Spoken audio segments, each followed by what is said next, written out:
The Idries Shah Foundation podcast. Practical Psychology for Today. Featuring the works of Idries Shah, voiced by David Ault.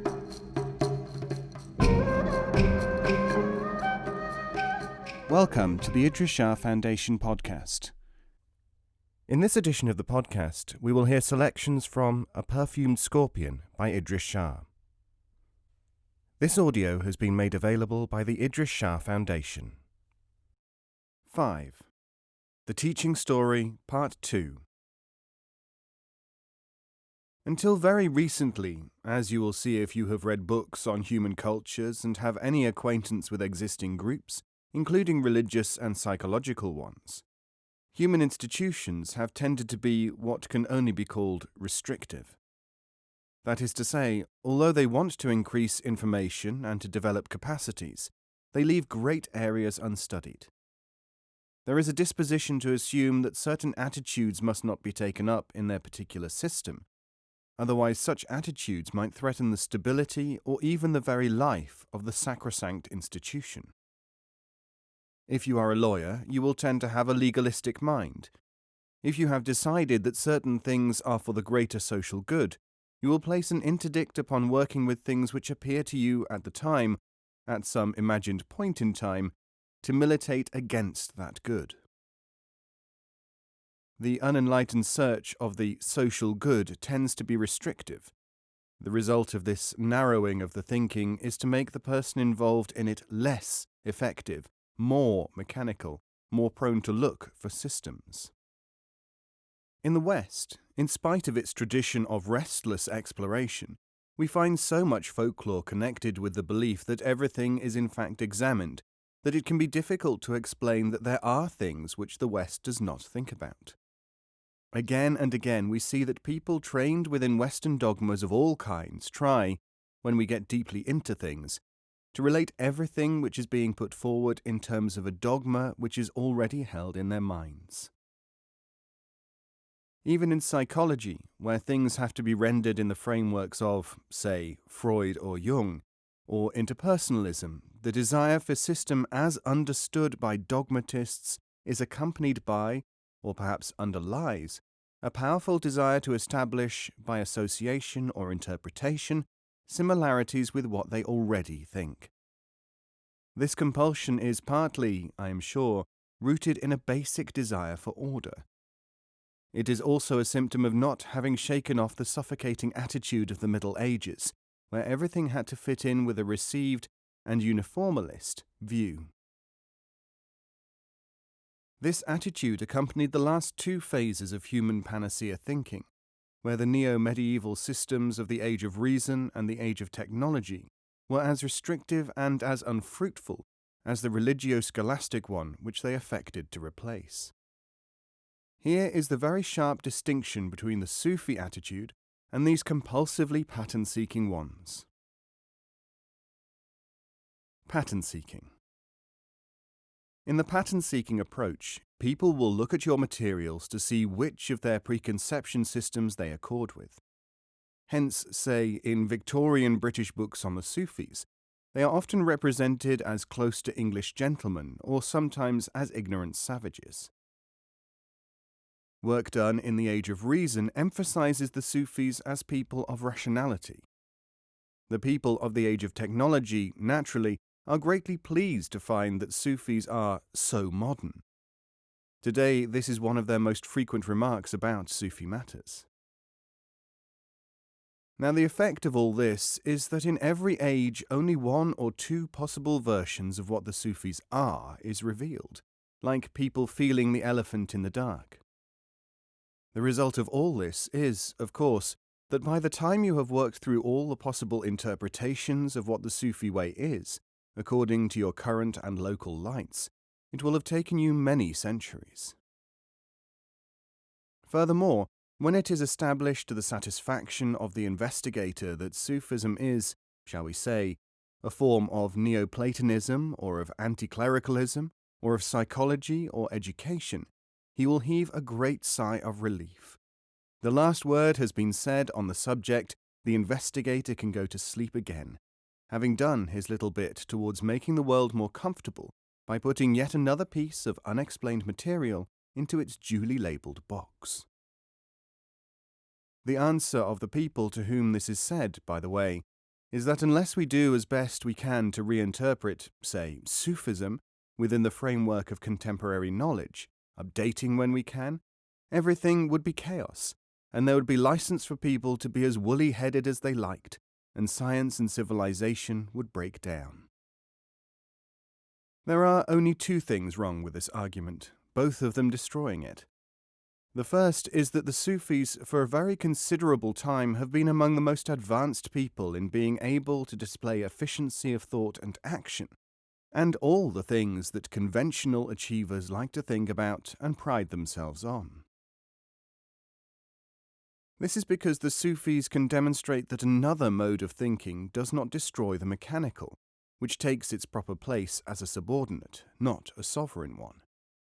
The intellect is not sovereign. Knowledge is. The other error is to assume that, say, the Sufi approach might not have solved the very difficulty in which you are, that it might actually be the answer to the problem which is so often expressed as, how can we think about one thing in two different ways, or of two things at once? Sufis do make this claim, and they are not likely to abandon it, central as it is to their whole orientation. After all, it works. So we are, in fact, offering far more than most people interested in us are likely to want. Sufis do not offer to tinker with someone's horse and cart if they are in the business of teaching locomotion. In this central discussion, the Sufi teaching story has a vital place. Instead of spending generations looking at things from the points of view of successive dogmas, the Sufi approach is to look at the materials, in this case the stories, successively if you like, but from every point of view. This is why, of course, Sufis were using, centuries ago, what people today with whoops of joy identify as Freudian, Jungian, and such-like attitudes. They discovered, and who would not if this approach were used, the various possible attitudes towards human behavior, and researched them without becoming hypnotized into the belief that these postures might be right as they discovered them, and building schools of belief upon them. Didactic prevents understanding. This is because the Sufis learnt very early that far from it being useful to adopt one theory after another in psychology and education, it was only after as rapidly as possible exhausting the limits by study that they could get at the truth beyond. When you have run out of theories, you will find fact. When didactic has been worked through, you get understanding. For this reason, we can clearly see the value of the exhaustive method of working with stories that I am about to outline. The Sufi practice is to take a number of tales and ask a group of people to look at them. They then have to note down the points which interested them in the stories.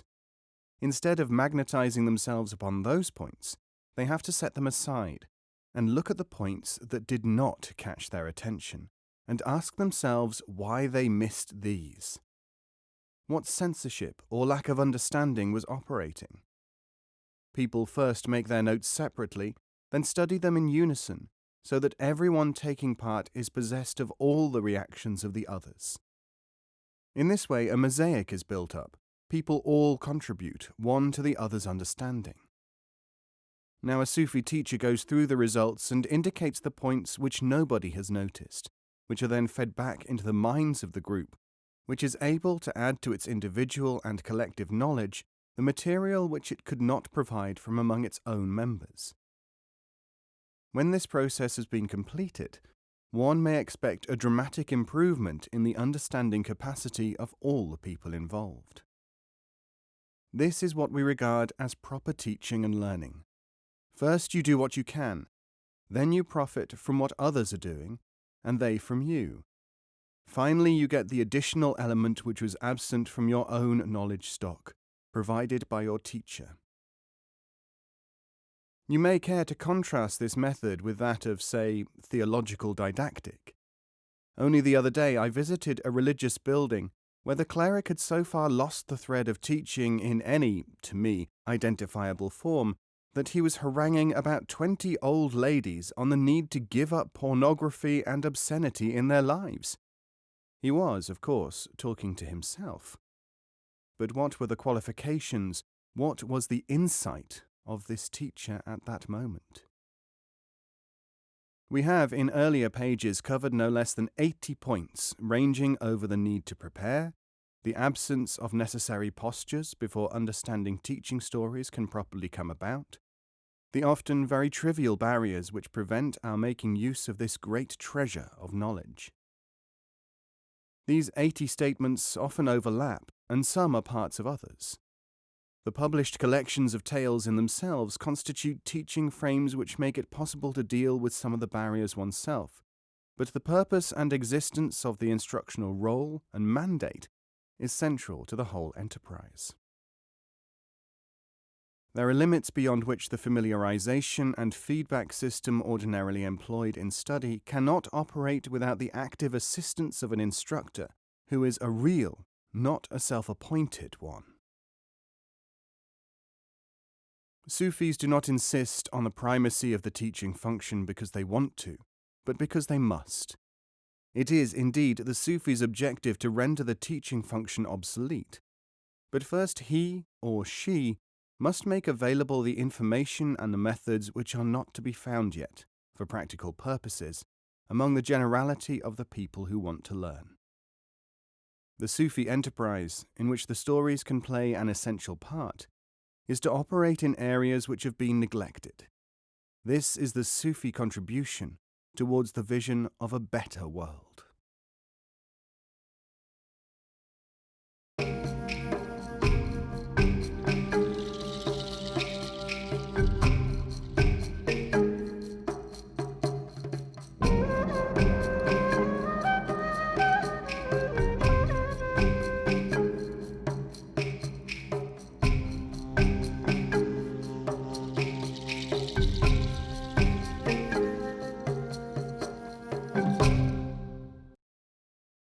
Copyright 2018, the Idries Shah Foundation.